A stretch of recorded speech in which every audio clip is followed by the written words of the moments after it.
Today we begin the third chapter of the third act. May this reading relax your mind and awaken your heart. I bade farewell to the haven of peace at Miklad Ganja. I would never forget the joy and kindness I received there, but I felt driven to experience more of the holy places of India, to expose myself to even more practices and traditions, in hopes that my destiny would indeed reveal itself.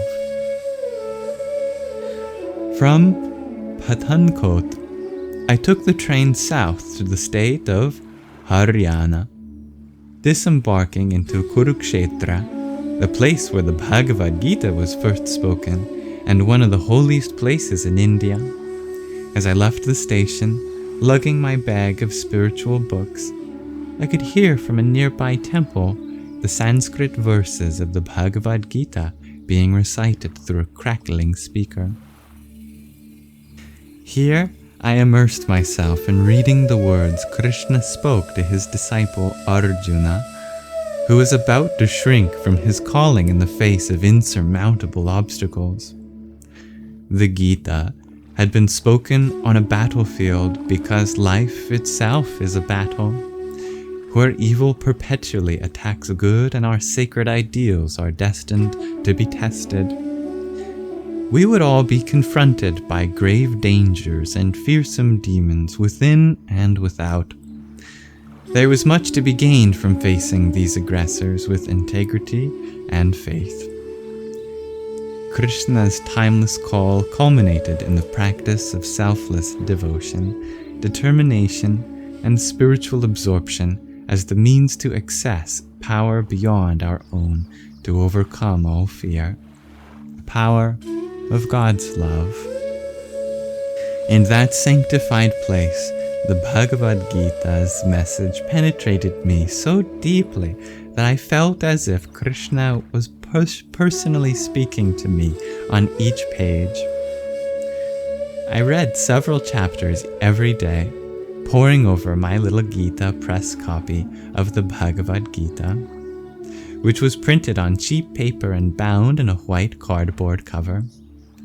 I had read many spiritual texts in my travels, but none struck me as so highly practical.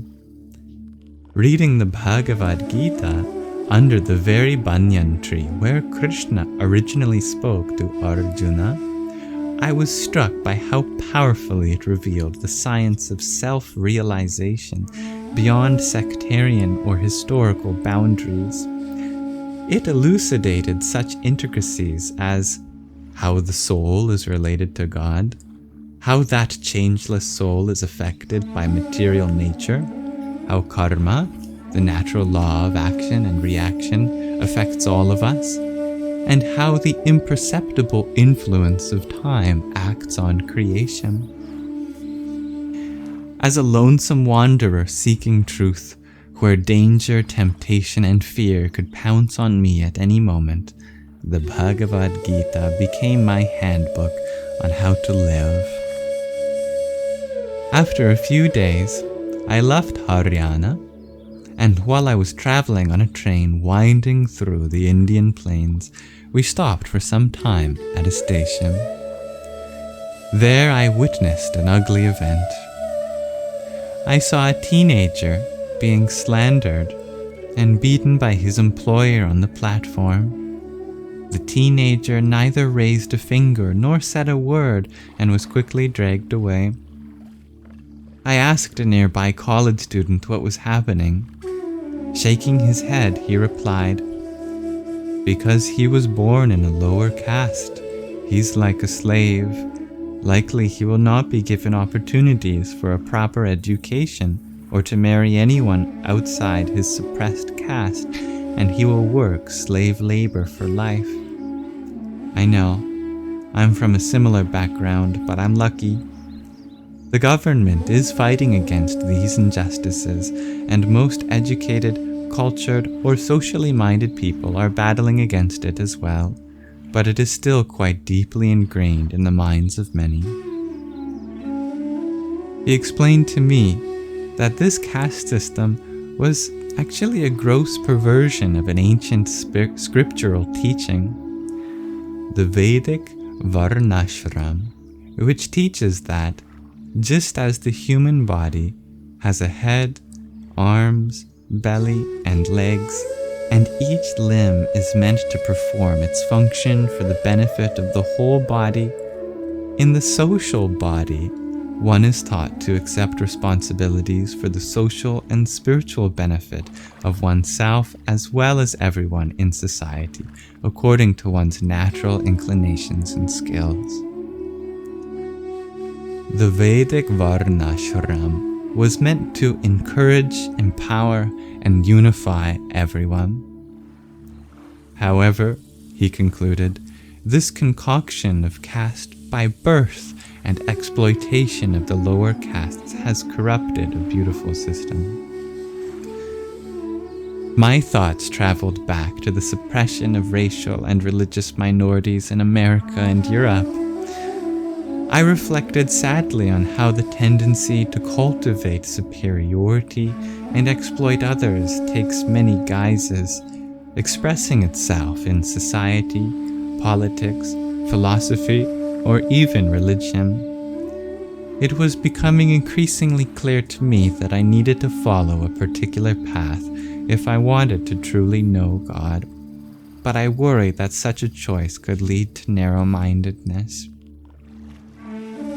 Attracted as I was to one of the most important religions in India, it heartened me that nothing in the true Hindu philosophy supported suppression of human beings on the basis of one's race, caste, sex, or birth, and that among saintly people I had not witnessed any of this kind of prejudice.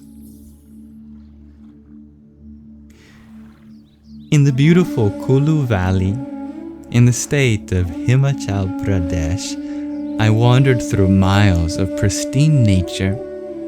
I felt so close to God in natural settings. 2 days before, upon seeing a single photo poster plastered on a railway station wall, I jumped on a truck to Kulu. One day, while drinking in the fresh pine scent of the Himalayan air, I came upon a traveler from Colorado whom I had met previously in Iran. Back then, he had been on his way to India to study Tibetan Buddhism. "How has your quest gone?" I inquired. Entering into a trance-like state, his eyes rolled upward. "God has incarnated."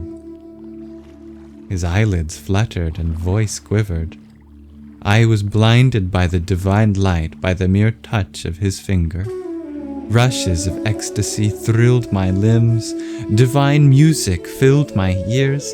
I smelled ambrosia and tasted nectar. "You must go immediately. The Lord of the universe has descended to the earth." Like a doctor giving medicine to a dying patient, he insisted, "The culmination of your long journey to India is waiting in Haridwar. Go now, brother. Do not delay. The Supreme Lord will soon travel abroad." Intrigued, I journeyed south to the ashram in Haridwar. Entering the temple, I was puzzled by a large photo on an altar. It was the young guru, wearing a crown and peacock feather, playing a flute and standing in the pose of Krishna. But he looked very different from the painting of Krishna I had purchased in Delhi.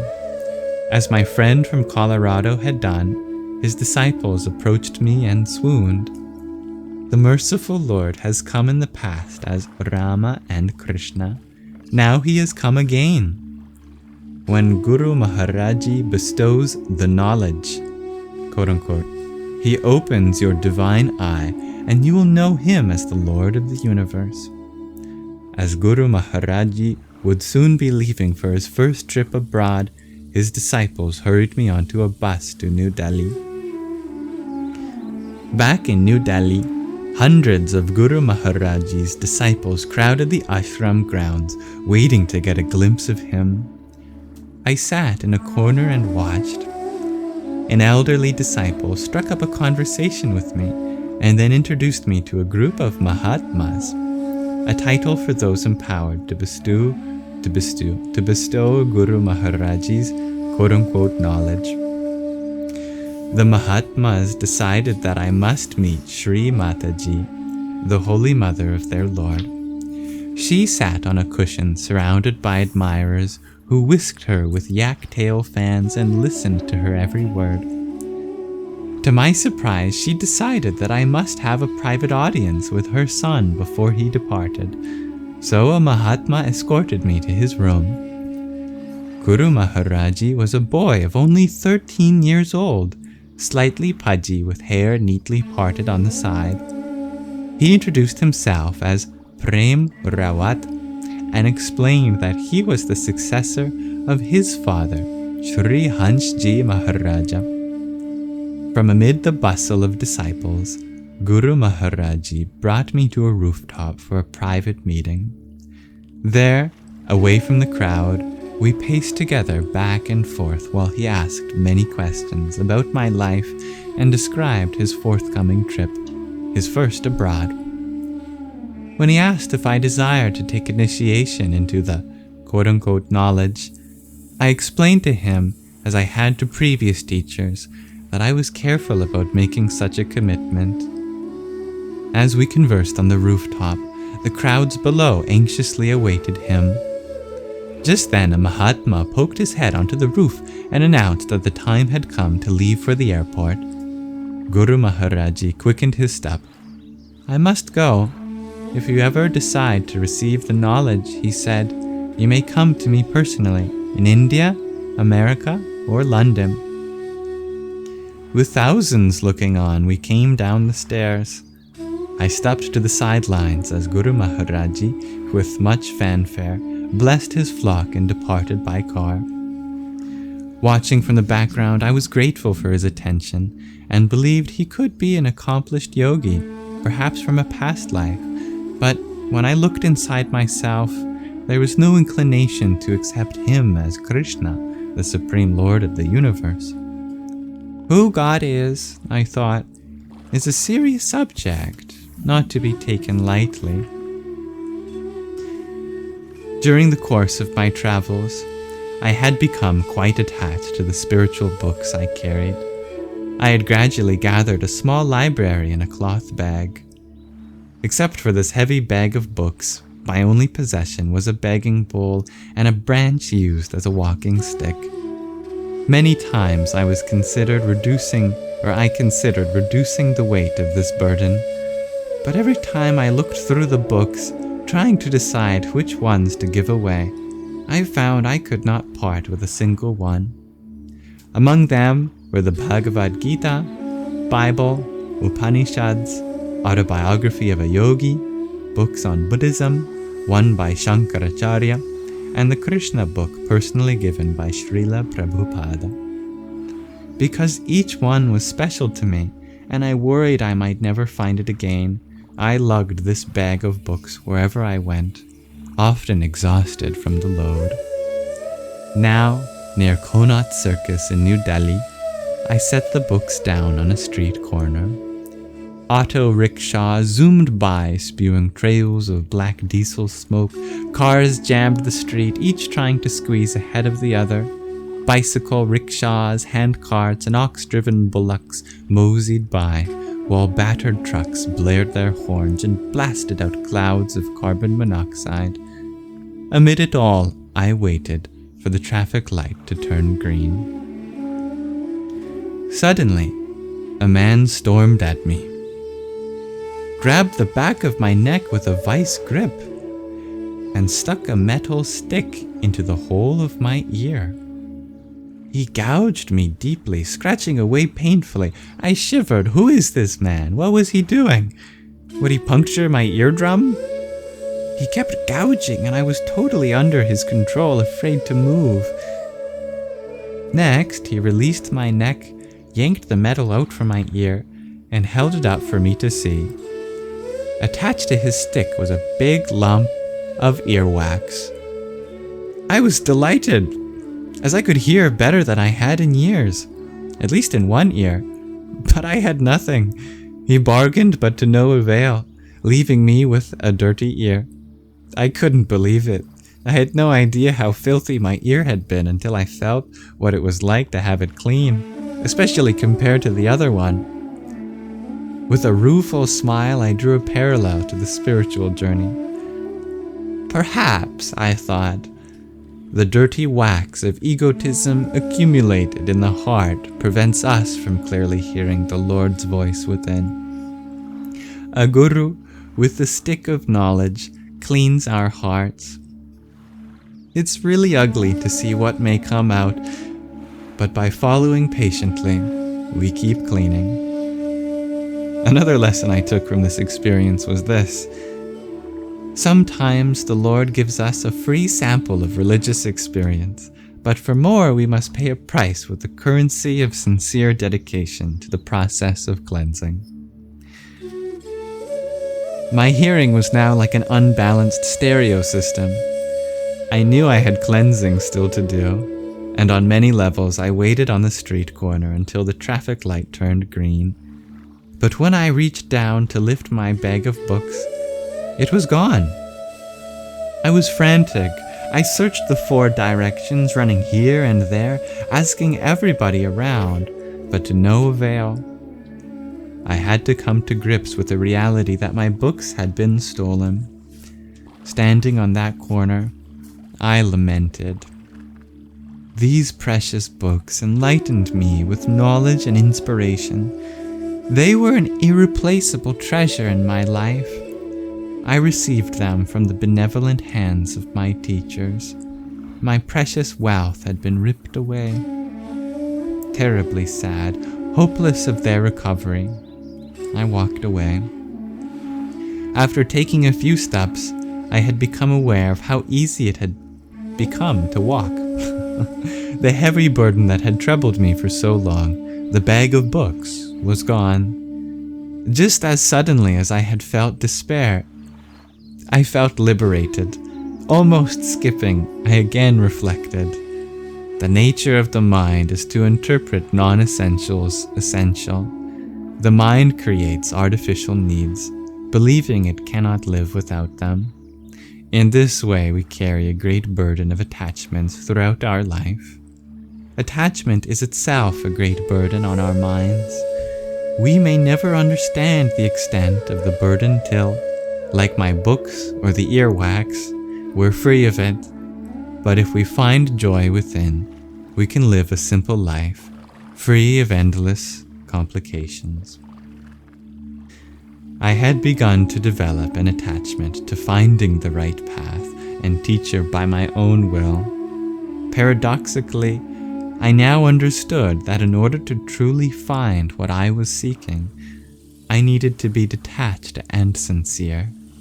Whatever obstacles I was to encounter along the way would serve, I hoped, to bring me to ultimate freedom. Thank you very much, my dear listeners. We have come to the end of the 3rd chapter of the 3rd act.